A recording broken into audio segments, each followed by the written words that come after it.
This is a story that I wrote on stream. It's actually the very first story I ever wrote on stream. Now, I'd done stream before and I'd done readings and all sorts of things previously.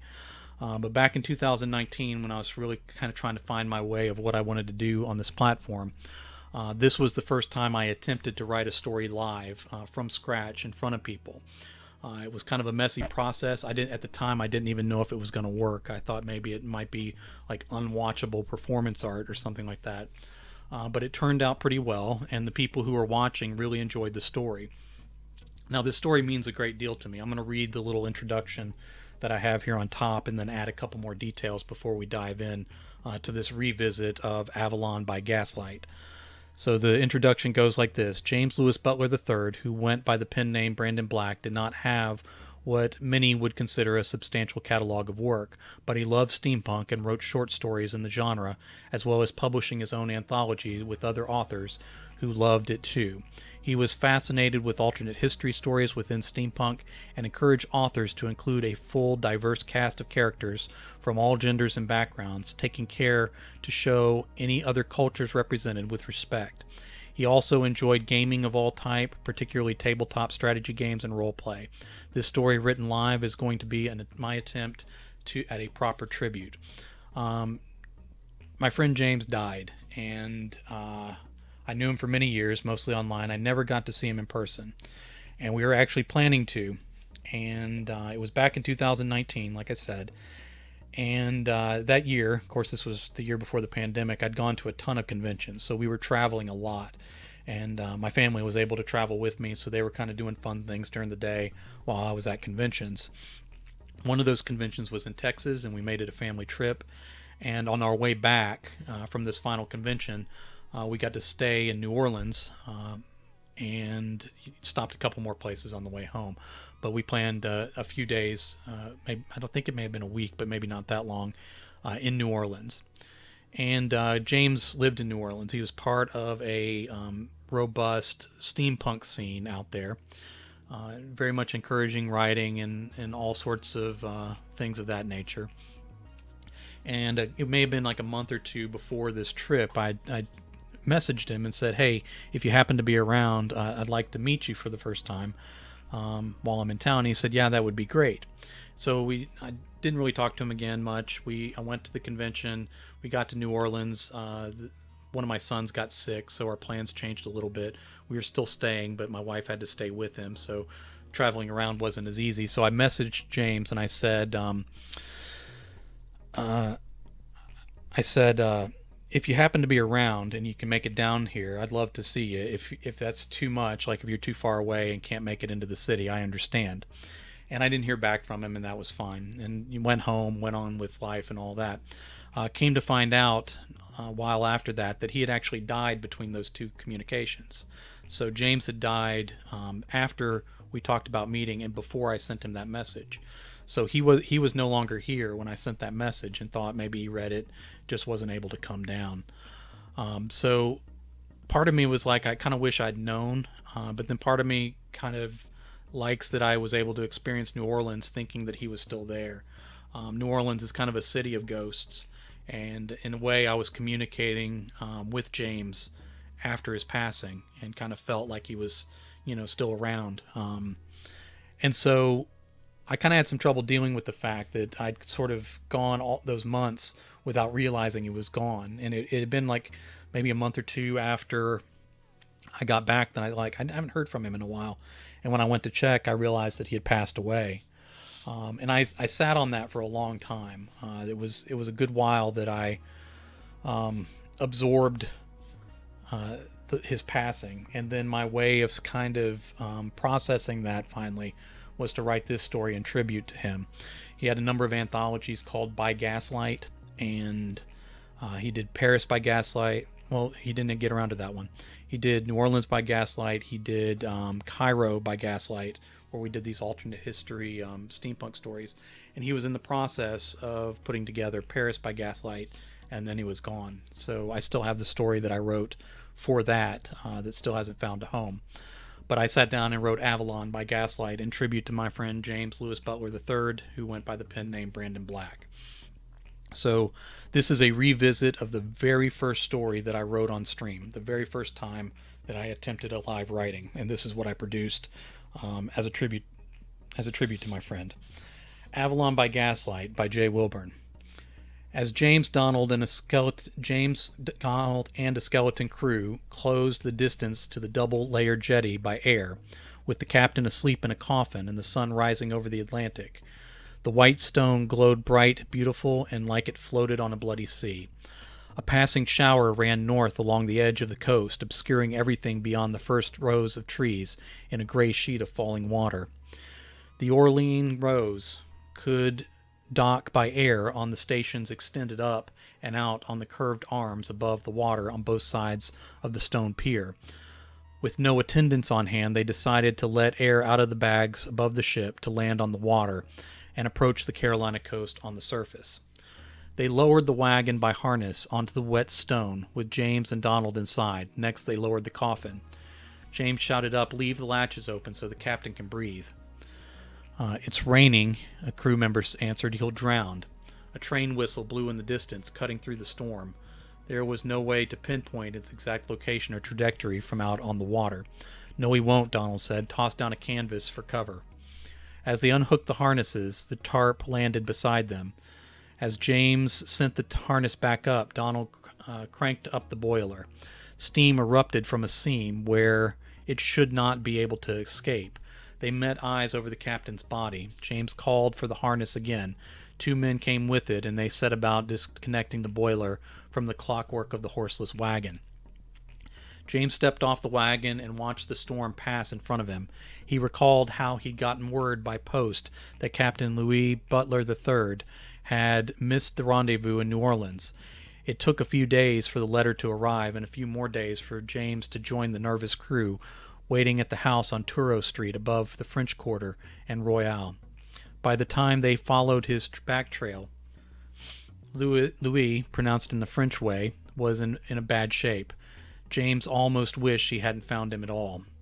Captain Butler was the king of the skies. He was a man of power and goodwill, even if they did lean into piracy from time to time. Seeing him in the deep sleep was almost too much to bear, but here they were hoping to wake him again. Donald pulled James out of his thoughts by saying, "I wish I could have told him goodbye before this." The crew had already hoisted away the busted boiler and were attaching the replacement. James said, "That's not usually how it works." The crewmen started the boiler heating up. "I know," Donald said, "but I'd settle for telling him how much he means to me. Maybe he can still hear us." Donald looked at the covered coffin and then away. James nodded as if Donald had spoken. It would almost be better if he had died in a great battle. The crew lifted away the harness. As one of them said, if you're ready to go, you can walk beside the wagon until it warms up enough to bear your weight too."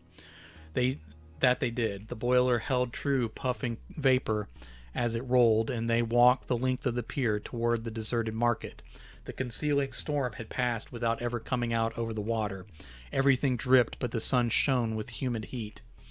Rolling through the abandoned market and empty pallets, Donald asked, "Have we been here before?" "Avalon?" James asked. "We have.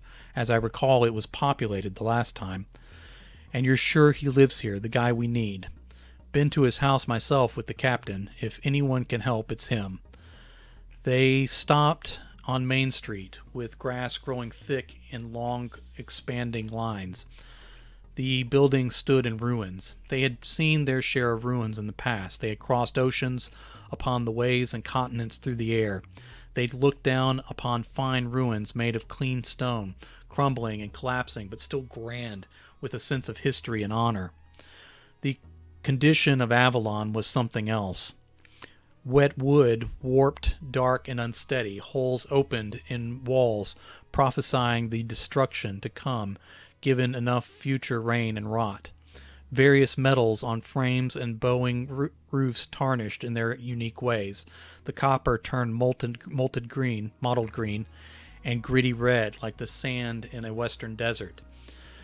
Brass turned earthy brown and black with deep chips in the surfaces.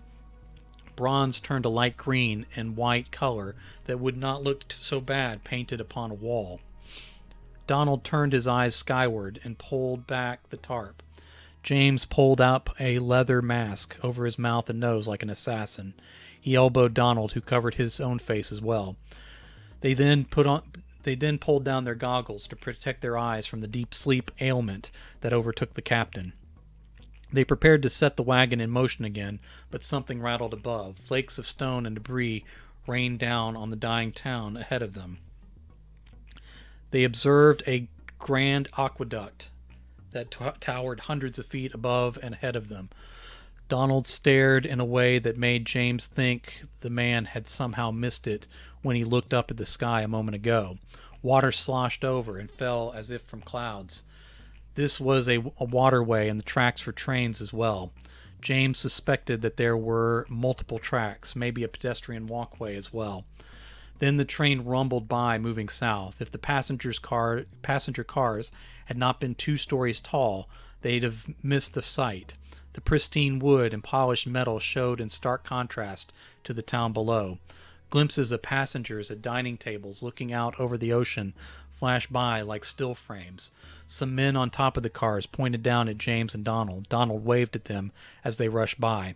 James thought that in their masks and goggles they must look alien and insectile to the men in their fine coats high above. The passage was quick, but James spotted their long guns. They were pneumatic rifles, polished as fine as the train itself, and would not be loud enough for the passengers to hear. James imagined the gunmen on the roof of the train were discussing whether the men below needed to be shot. He was glad they were gone before they decided. He didn't mention this to Donald, and they continued up the road. Donald said, "Do you remember the discussion of building a train track across the ocean between continents?" "I do," James said through his mask. "That was in Paris before the violence broke out and the assassinations began. Would have taken all the metal in the world anyway." James heard a hissing noise. He glanced at the vines and underbrush encroaching on the road, expecting to see a serpent. Then he smelled the tang of gas. He looked up at the broken streetlight. Sure enough, the air around the exposed valve wavered as gas escaped free from its tanks hidden below the street. The stuff was heavy, depending on exactly what they used, so it would linger low to the ground, waiting for a spark. Surely there could be none left after this much time, but he braced himself for a flash that never came as they rolled onward. Vines overtook the buildings until there was nothing left of the western side of town except the shapes of lost structures. That was all except the library. It was fine stone, like a respectable ruin, and no vines grew up its side as if by magic. James took a moment to look back at the poison ivy growing up the walls across the street. Donald tapped James's shoulder, and he turned forward to see a woman at the top of the steps with a gunpowder-charged weapon that would be heard from the train above, had it not already raced southward, too far to hear the clacking wheels any longer. "We're here to see Brandon," James said. "Brandon Black." "He's not here," she responded. "Hasn't been in town for a long time." "We're going to his house," James said. "He's not there either. You best head out before you're asleep too." "The deep sleep is here?" Donald asked. "That's what happened?" She did not answer. "We are seeking help to wake up our captain. We think Mr. Black can help," James said. "If that were the case," she said, "would this town look like this?" Now James was struck silent. "I take care of some inside," she said. "I can't help you or your friend. No one can. Leave out while you're still awake." "We'd like to go see him anyway," James said, "unless you were telling us he is dead." She turned away and re-entered the building, marked as the Avalon Library, etched in stone above. "Not terribly helpful," Donald said. James shrugged and started the wagon rolling again. "Some days I'm just happy when they don't shoot." As they left town, from cobbled street to dirt trails, under the great aqueduct with its train tracks leading along the coast to points north and south, buildings with collapsed walls barely kept roofs aloft. James stared at vine-covered furniture inside one of the open houses. Then he spied movement. He watched for an animal to bolt out of the structure, but then he heard a deep snoring breath. Donald made a choked noise in the back of his throat. "There's people sleeping under all that." James adjusted his mask even though it was already in place. My God. He counted at least 3 bodies covered in vines. The large one appearing to be a man, had a cluster of mushrooms growing from his rising and falling chest and belly in the shape of a cross. They looked away. Donald swallowed and said, "How many others do you think?" James shook his head until Donald stopped talking. "Don't talk about it." After a while, they heard noise off to the left. James thought it might be more sleepers. Then it turned into a clanging noise. As the trees thinned, they spied 4 men down in a gully, gathered around a copper tub, with tubing curling around to where it dripped into clear bottles. Gears interconnecting along the sides of the works turned in slow, steady clicks. The liquid could have been water, but it caught the light in the syrupy curves that spoke to something more exotic. The men below turned their eyes up on the strangers. Hands moved to the butts of weapons. Fingers rested there in a restless way. James prayed that Donald would not wave this time. Donald said, "Let's see if our boiler is warmed up enough for us to ride." They climbed into the wagon and rode away faster. They searched the house, and James began to fear the armed librarian might have been right. It was covered in vines, nor rotting away. It wasn't exactly tidy, but not filthy or cluttered on the inside either. The bed wasn't made, but didn't appear recently slept in. Games and books enough for a library of its own lined shelves on every wall. The pantry stood bare, and the house smelled stale. "Where do we go from here?" Donald asked. James took a deep breath. "We could wait. We could stay, send word down to the crew." "But for how long?" Donald asked. They walked back outside to find 4 men from the gully gathered around the wagon with pistols drawn. One man leaned on the captain's coffin. Donald lurched forward, but James grabbed his shoulder. "You lost?" the leaning man asked through a screen of dark, greasy hair. "You seem lost." "Looking for Brandon Black. We're friends," James said. "Have you seen him?" Donald asked. The men chuckled as the spokesman said, "I know Black. I don't know you." "We need his help," James said. "You need to leave. Town's full, didn't you see?" Seemed kind of quiet," Donald said. "Houses are still full, though," another armed and bearded man said, bringing laughter from his crew. "What'd you take from the house?" The leaning man stopped leaning. "Empty your pockets and toss over those flintlocks. We'll help you find your way home after that. We need—" James put a hand on Donald's chest and then dropped it. "You guys want to step away from that wagon on account of the deep sleep in that box." The men's eyes grew wide, and they scattered in 4 different directions. Their eyes off of James, he reached for his flintlock. Maybe if he killed their leader, the others wouldn't take up the fight. He had small hope in that plan, however. A shot blasted from the east and tore bark off 3 trees on its way west above their heads. Everyone froze. A woman's voice called, "Time to get back to your business, Mr. Hancock." The spokesman said, "Charlotte, don't even argue with me." The librarian stepped out into the open with the barrel of her long gun still smoking. "Today we all walk away. Tomorrow I'll kill you if you insist." Mr. Hancock opened his mouth to speak, and then a half-dozen more men stepped out. The 4 bootleggers cut across Mr.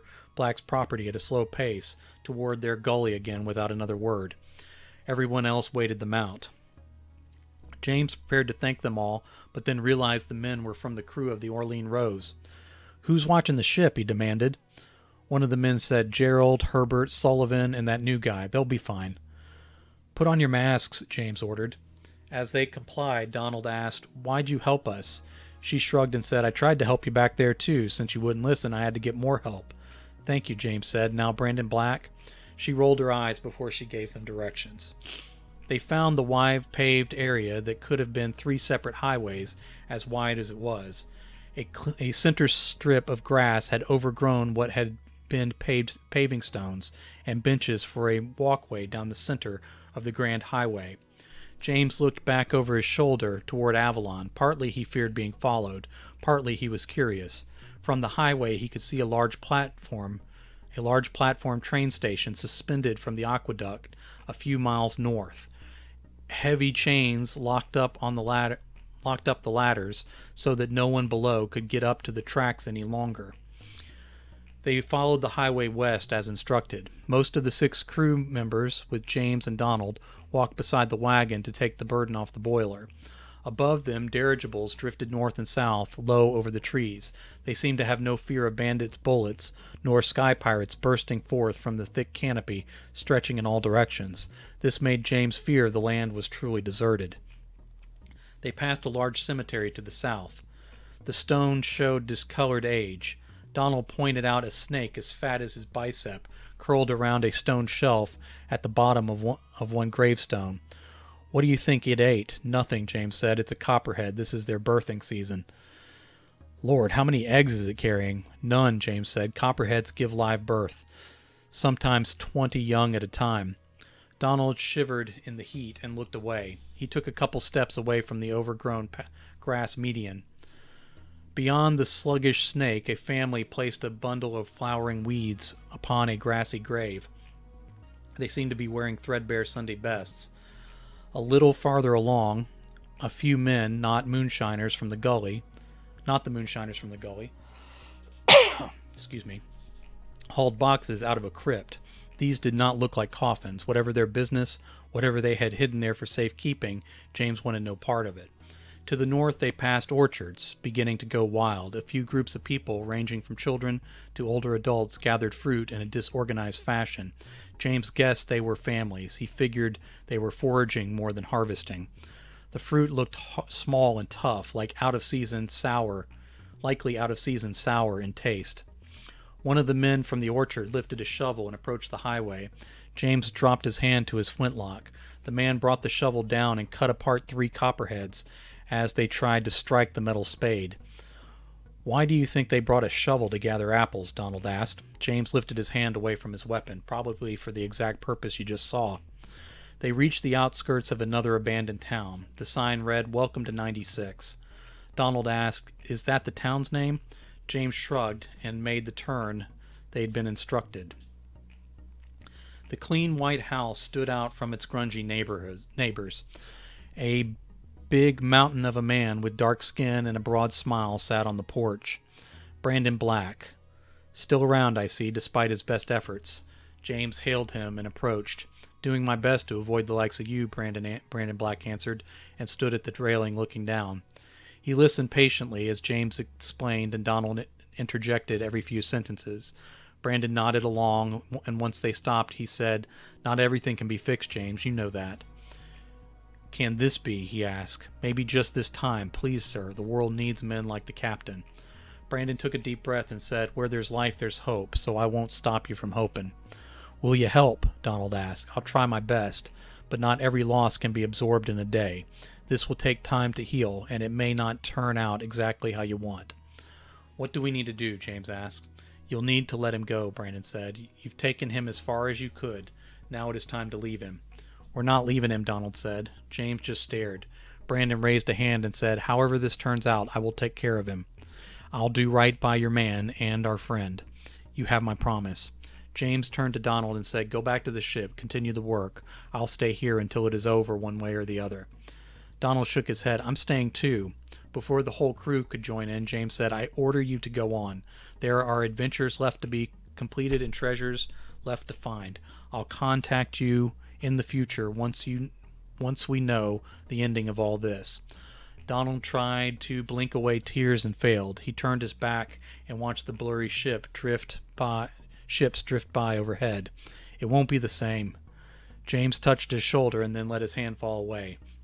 "This is how it has to be. We will be together as a crew in the skies and upon the sea again one day, but today is not that day." The crew brought the captain inside. They transferred him to the bed, which made everyone feel better, but only just a little. Glass tubes, small steam engines, and other tools surrounded the edges of the room. It was like no doctor's office that any of them had ever seen. More like a mechanic's shop. But this was like no other disease they had faced before either. They said their goodbyes as best they could. James stood with Brandon on the porch as Donald took command of the remaining crew and followed the road back to Avalon and the sea. "Why did you leave your house in Avalon?" James asked. "All your things, the people and places you knew."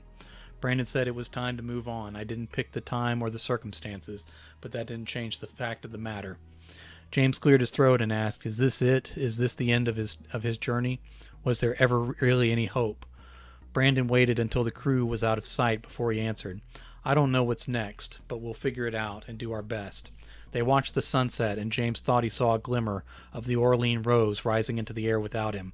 Whatever was next, they retired inside the house to see to it. All right. That was Avalon by Gaslight. That was my tribute to my friend and author, James Louis Butler III, who went by the pen name Brandon Black. And I still miss him. I still wish that he was around producing great steampunk stories. But maybe I can produce a few and remember him as I do.